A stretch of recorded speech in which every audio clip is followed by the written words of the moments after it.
Market సూచీలు భారీ నష్టాల్లో ముగిశాయి. అమెరికా అధ్యక్ష పగ్గాలు చేపట్టిన డొనాల్డ్ ట్రంప్ పొరుగు దేశాలైన మెక్సికో, కెనడా దేశాలపై ట్రేడ్ టారిఫ్లు విధిస్తామని ప్రకటించడం మార్కెట్ సెంటిమెంట్ను దెబ్బతీసింది. దీనికి తోడు రిలయన్స్ ఇండస్ట్రీస్, జొమాటో వంటి బ్లూచిప్ షేర్లలో అమ్మకాలు సూచీలను పడేశాయి. సెన్సెక్స్ ఓ దశలో 1300 పాయింట్ల మేర నష్టపోగా నిఫ్టీ సైతం 23,000 స్థాయిని కోల్పోయింది. ఆఖర్లో సూచీలు కాస్త కోలుకున్నాయి. మదుపర్ల సంపదగా భావించే బీఎస్ఈలో నమోదిత కంపెనీల మొత్తం విలువ దాదాపు 7 లక్షల కోట్ల మేర క్షీణించి 424 లక్షల కోట్లకు చేరింది. సెన్సెక్స్ ఉదయం 77,261.72 పాయింట్ల వద్ద స్వల్ప లాభాల్లో ప్రారంభమైంది. కొద్దిసేపటికే నష్టాల్లోకి జారుకుంది. ఓ దశలో 700 పాయింట్ల మేర కోల్పోయిన సూచీ తర్వాత స్వల్ప లాభాల్లోకి వచ్చింది. మళ్లీ నష్టాల్లోకి వెళ్లిన సూచీ చివరి గంటలో భారీగా పతనమైంది. ఇంట్రాడేలో 75,641.87 పాయింట్ల వద్ద కనిష్టాన్ని తాకింది. చివరికి పాయింట్లు 1,235 పాయింట్ల నష్టంతో 75,838 వద్ద ముగిసింది. నిఫ్టీ సైతం 320 పాయింట్ల నష్టంతో 23,024.65 వద్ద స్థిరపడింది.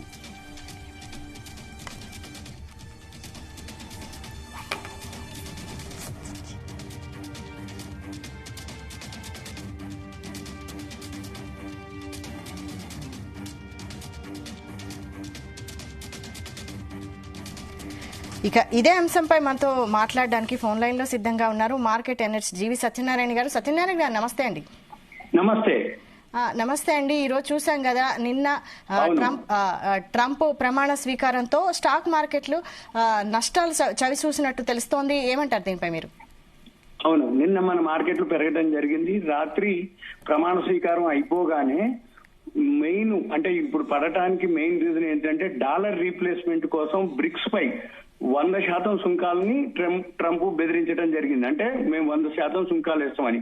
ఈ బ్రిక్స్ అనేది ఏంటిది అంటే, ఏవైతే ఒక బ్రిక్స్ అంటే రష్యా, ఇండియా, చైనా, దక్షిణాఫ్రికా, Egypt, Ethiopia, Indonesia, Iran, United Arab Emirates అనే 10 దేశాలకు చెందినటువంటి అంతర్ప్రభుత్వ సంస్థ.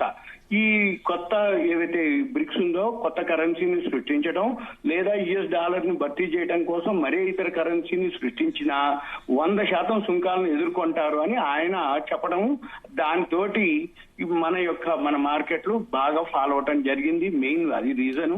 7 నెలల కనిష్టానికి రావటం, bit coin all time hike పోవటం, మన ఏదైతే సంపద మార్కెట్ క్యాపిటలైజేషన్ 7.2 లక్షల కోట్లకి లాస్ కావటం, ఈ హైకీలోకి డిఫరెన్స్ 1695.49 అంటే అన్ని పాయింట్లు పడి మళ్ళీ చివరికి 1235 పాయింట్ మైనస్ లోనే ఎన్ఎస్సి 320.10 క్లోజ్ అవడం జరిగింది.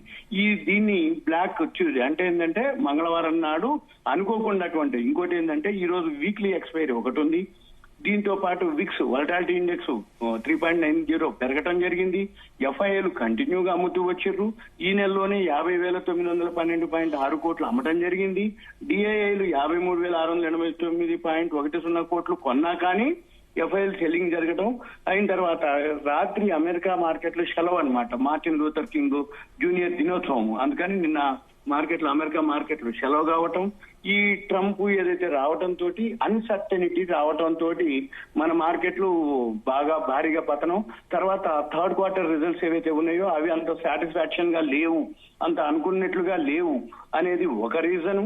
దీంతో మనకి ఫిబ్రవరి 1 కి బడ్జెట్ ఉండటం, ఈ బడ్జెట్ ముందు జనరల్ గా ఎప్పుడైనా కానీ ఏదైతే ఈవెంట్స్ ఉంటాయో ఆ ఈవెంట్స్ ముందు మార్కెట్ బాగా కొంచెం ఒడిదుడుకులకు బాగా లోన్ అవ్వటం జరుగుతుంది. ఈ ఒడిదుడుకులు తోటి మిగిలిన కారణాలు అంటే ఎఫ్ఐఎల్ సెల్లింగ్ అనుకోండి, ట్రంప్ ఏవైతే నిర్ణయాలు అనుకోండి, వీటన్నిటితోటి ఇప్పుడు ఎవరైతే అంటే ఈ బ్రిక్స్ కరెన్సీ ఉండాలనేది ఏదైతే ప్రతిపాదన ఉందో ఇవన్నిటి మీద ఇంకా రేపు రాబోయే రోజుల్లో మళ్ళీ మనకు తెలుస్తుంది. ఇంకొకటి ఏంటంటే దీన్నే షార్ట్ సెల్లింగ్ అంటారు అనమాట. ఎప్పుడైతే అసలు మార్కెట్లో ఆల్రెడీ ఓవర్ సోల్డ్ పొజిషన్ లో ఉన్నాయి. ఓవర్ సోల్డ్ అంటే పడి ఉన్నాయి, అయినా కానీ నిన్నొక్క రోజు ఏదో రిలీఫ్ ర్యాలీ మాదిరి రావడం జరిగింది. మళ్ళీ ఈ రోజు మామూలుగానే మళ్ళీ ఈ న్యూస్ తోటి పడటం జరిగింది. ఇవన్నీ ఒక క్లారిటీ రావాలి. తర్వాత బడ్జెట్ ఉంది మనకి. బడ్జెట్ ముందు ఒకసారి పడ్డది, మళ్ళీ ఇప్పుడు బడ్జెటే కాదు, మళ్ళీ మనకి 7వ తారీఖు క్రెడిట్ పాలసీ ఉంటుంది, వడ్డీ రేట్ల మీద డెసిషన్ ఉంటుంది ఆర్బీఐ వాళ్ళు. తర్వాత 8వ తారీఖు ఢిల్లీలో ఏవైతే ఎలక్షన్స్ ఉన్నాయో ఆ రిజల్ట్స్ ఉంటాయి. అయితే బడ్జెట్ ఇవన్నీ చూడాలి, ఇన్వెస్టర్లు ఆచితూచి వ్యవహరించాలి.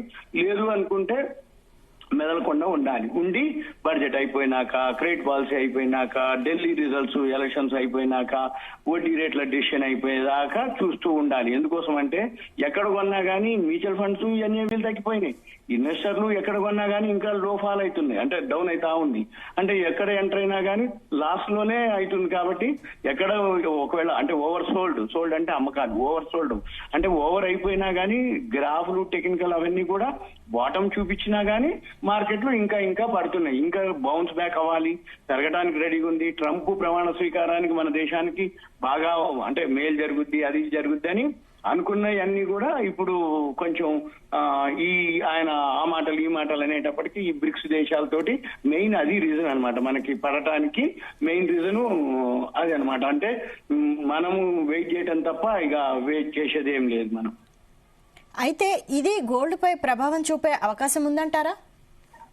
పెద్దగా ఏం లేదు. గోల్డ్ కూడా మామూలుగానే ఉంది, క్రూడ్ ఆయిల్ అంతే ఉంది, గోల్డ్ కూడా అంతే ఉంది. గోల్డ్ మామూలుగా వాళ్ళు పెరిగింది కొంచెం. గోల్డ్ అయితే 78,908, అది 995 ప్యూరిటీ. ఓకే, 80,000 పైనే ఉంది. ఇప్పుడు ఇవాళ కూడా పెరిగింది 380 రూపాయలు తులానికి. అంటే కిలోకి వచ్చేటప్పటికి అంటే తులానికి 380 రూపాయలు 10 గ్రాములకి. Gold okay. మళ్ళీ క్రూడ్ ఆయిల్ వచ్చి స్టెబిలిటీనే ఉంది. క్రూడ్ ఆయిల్ కూడా పెద్దగా ఏమి అంటే జనరల్ గా మీరు అన్నట్టు క్రూడ్ ఆయిల్ ఈ గోల్డ్ కమోడిటీస్ మీద ఎఫెక్ట్ ఉంటుంది. అయితే బిట్ కాయిన్ మళ్ళీ ఆల్ టైమ్ హైక్ పోవడం జరిగింది. పోయి ఈ రోజు మళ్ళీ కొంచెం తగ్గింది. ఎప్పుడైనా కానీ ముందే వచ్చింది బిట్ కాయిన్, ఇప్పుడు మాత్రం మళ్ళీ కొంచెం మామూలుగానే ఉంది బిట్ కాయిన్ మళ్ళీ. అయితే సత్యనారాయణ గారు, ఇప్పుడు బై చేయాలంటే ఏ సెక్టార్ లో చూడాల్సి ఉంటుంది? ఏం లేదు, కొన్నాళ్ళు వెయిట్ చేయాలి. ఎప్పటి వరకు బడ్జెట్ వరకు వెయిట్ చేయాలి. ఎందుకంటే బడ్జెట్ లో దేనికి రాయితీలు ఇస్తారో తెలియదు. తర్వాత అంటే డిఫెన్స్ ఉంటాయి, రైల్వే సెక్టార్ ఉంటది, రియల్ ఎస్టేట్ సెక్టార్ ఉంటది, డ్రోన్ సెక్టార్ ఉంటది, ఎలక్ట్రిక్ వెహికల్స్ ఉంటుంది. ఇటువంటి సెక్టార్లు ఏవైతే ఉంటాయో అవి మనం చూసుకోవాలి. అంటే బడ్జెట్ వరకు వెయిట్ చేస్తే బడ్జెట్ లో దేనికి రాయితీలు ఇస్తారు, ఏ సెక్టార్ బెనిఫిట్ అవుతుంది, దాన్ని బట్టి మళ్ళీ మనము ఇన్వెస్ట్ చేయాలి. లేదు థర్డ్ క్వార్టర్ రిజల్ట్స్ వస్తున్నాయి, చాలా ఉన్నాయి, వచ్చినాయి, కొన్ని ఉన్నాయి. ఇంకా ఫిబ్రవరి 5వ తారీఖు, జనవరి 31, ఫిబ్రవరి 15 వరకు మొత్తం అన్ని కంపెనీల థర్డ్ క్వార్టర్ రిజల్ట్స్ వస్తాయి. బడ్జెట్ అయిపోతుంది, అప్పటిదాకా వెయిట్ చేయాలి. లేదు ఇప్పటి వరకు వచ్చిన కంపెనీల రిజల్ట్స్ ఏవైతే ఉన్నాయో వాటిని కనుక మనం చూసుకొని టీటీఎం అంటాం, అంటే రాబోయే ఫైనాన్షియల్ ఇయర్ కి మార్చికి కూడా రిజల్ట్స్ బాగుంటాయి అనుకున్నటువంటి సెక్టార్ లోకి వాళ్ళు ఎంటర్ అవ్వచ్చు, కొనుక్కోవచ్చు. అంటే కొనుక్కున్నా కొంచెం రిస్క్ ఉంటుంది, అంటే ఇంకొంచెం తగ్గినా కానీ వాళ్ళు బాధపడకుండా ఉండాలి. ఎందుకోసం అంటే మళ్ళీ బడ్జెట్ కనుక ఫేవర్గా ఉండి ఈ ఎలక్షన్స్ రిజల్ట్స్, ఆర్బీఐ క్రెడిట్ పాలసీలు ఇవన్నీ కనుక అయిపోయింది అనుకోండి, మళ్ళీ ఈ రేట్లు మనకి రావు, బౌన్స్ బ్యాక్ అయిపోతుంది. అయితే అప్పటి వరకు అంటే ప్రస్తుత పరిస్థితులే కంటిన్యూ అవుతాయా?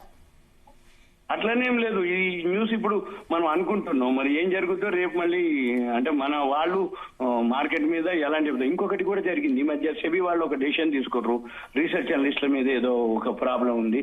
ఈ సెబీ వాళ్ళ డెసిషన్ తోటి కూడా కొంచెం వాళ్ళది ఉంది మార్కెట్ లో.